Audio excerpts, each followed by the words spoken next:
Eto guys, muli natin panoorin itong si Kuya Ryan Banao. Isang katutubo na kaboses po ng rockstar vocalist na si Sir Paul Satera. O rockstar ba daw? Yan, siya po si Kuya Ryan Banao mula sa page ni Marvy. Bakit kaya nang mawalay ka na? Ikaw pa rin lagi o bakit ba? Dati ay di kita mapansin at wala sa'kin ang pagtingin. Ngunit bakit ngayon hinahanap kita? Bakit nahayaan ka pa? Grabe yung taas ng boses, para talaga si Sir Paul. Hindi ko naisip na tunay ang aray mong pag-ibig. Paano ang puso ngayon? Iba na ang minamahal mo, ngayong wala na. Saka nadama na kailangan kita. Ngayong puso mo'y mayroon ng iba. Grabe yung boses niya. Ang taas. Tsaka ang ganda pakinggan. Sa lugar na nagpaalam ka, walang katulad ang pag-ibig mo. Ngunit di ko pa rin pinansin ang pagmamahal mo at pagtingin. Di ko naramdaman ang sinasabi mo. Noon ang puso ko'y baliw na baliw. Hindi ko naisip na tunay ang aray mong pag-ibig. Paano ang puso ngayon? Iba nang minamahal mo, ngayong wala na. Saka nadama na kailangan kita. Ngayong puso mo'y mayroon na kita. Grabe, napaka-chill lang din ang kanyang pagkanta. Walang ka-effort. Tsaka yung boses niya is talagang natural na kanyang boses. Talagang kaboses niya si Sir Paul Satera. Iba lang minamahal mo, ngayong wala na. Saka nadama na kailangan kita. Binirit. Ngayong puso mo'y mayroon na iba.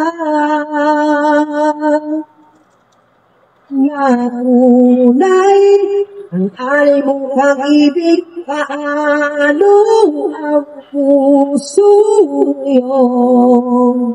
Iba lang minamahal mo. Halika po mga idol. Tapos na nga. I-cut natin. Ayun, ang galing nga po ni, siya po si Kuya Ryan Banao. Isa pong katutubo, I'm not sure kung ano po yung tribo nila. Pero nakakatuwa lang, nakaka-proud lang na yung mga katutubo nating mga kapatid or kababayan ay unti-unting lumalabas sa kanilang shell ba, kumbaga, ibinabahagi na nila kung anong meron sila, kung anong talento meron sila. At nakakatuwa lang na malaman or makakita ng ganitong klaseng mga video. At talagang nakakabilib itong si Kuya Ryan Banao kasi inuulit ko nga, yung kanyang boses napakataas, napakaganda ng quality. Kaboses niya si Sir Paul Satera, yung vocalist ng Rockstar. At yung kinanta niya is napakaganda rin ng kanta, hindi ko naisip. Ayan, so napakagaling po ni ni Ryan Banao, Kuya Ryan Banao. Support niyo po siya. I believe meron siyang sariling Facebook account, yung Ryan Banao. Tapos itong video naman is nakapost sa page ni Marvy. So maraming mga cover songs si Kuya Ryan Banao sa page ni Marvy. So kung gusto niyo po makakita or makapanood pa ng iba pang mga cover songs niya, is puntahan nyo lamang po yung page ni Marvy Marvy. At sa mga nagsasabi na hindi niya boses yun po talaga yung boses niya, natural na boses po talaga niya yun. Hindi naman siya lip sync, kitang-kita naman po natin na talagang siya yung kumakanta. So yun, support na lamang po natin instead na mag-comment tayo ng hindi maganda. At inulit ko nga po, yung mga katutubo na mga kababayan natin ngayon, unti-unti talagang lumalabas sa kanilang shell. At isa na nga po sa napakasikat na katutubo ngayon ay si Elias JTV. Isa siyang katutubo kasama ng kanyang kalumad band. Mga katutubo po sila, which is namamayagpag ang kasikatan ngayon hindi lang sa Pilipinas kundi maging sa ibang bansa. Ayan. So, good job sa mga kababayan natin, mga katutubo, na talagang hindi ikinakahiya ang kanilang talento, talagang proud sila at ibinabahagi nila sa ibang tao or sa ating lahat ang kanilang talento, especially sa pagkanta. Kasi alam naman natin yung mga katutubo, mahihain talaga sila, mostly sa kanila mahihain. Kaya kapag nakakita tayo ng mga katutubo na ganito na hindi nahihiya at ipinapakita ang kanilang kung anong meron sila, ay natutuwa talaga tayo. And we are hoping na sana marami pang mga katutubo ang unti-unting sumikat sa social media, yung ibabahagi nila ang kanilang mga talento. Ayan po. So yun, aside sa kay Kuya Ryan Banaw, isa din katutubo na na-feature natin last time is si taga Glan, Sarangani Province, si Alvin Akit, yung batang si Alvin Akit na sinasabi nga po nilang the next Juvit Baldivino daw. So we are hoping na matupad nga niya ang kanyang pangarap na maging isang singer. At sa si Kuya Ryan Banaw din ay mapanood natin balang araw sa TV. Pwede siya sa Pilipinas Got Talent, pwede siya sa The Clones, pwede siya sa Tawag ng Tanghalan, sa The Voice, sa Singaling, or sa The Clash. So abangan na lamang natin at sana nga may makatulong sa kanya na makasali sa mga nasabing competition. Ayan. So yun guys, I think hanggang dito na lamang po itong gagawin ko na reaction video. So thank you so much po sa lahat ng mga palagi bumabalik sa aking YouTube channel. So inulit ko nga po palagi na galing po natin magdasal, magpasalamat sa lahat ng mga bagay na ating natatanggap.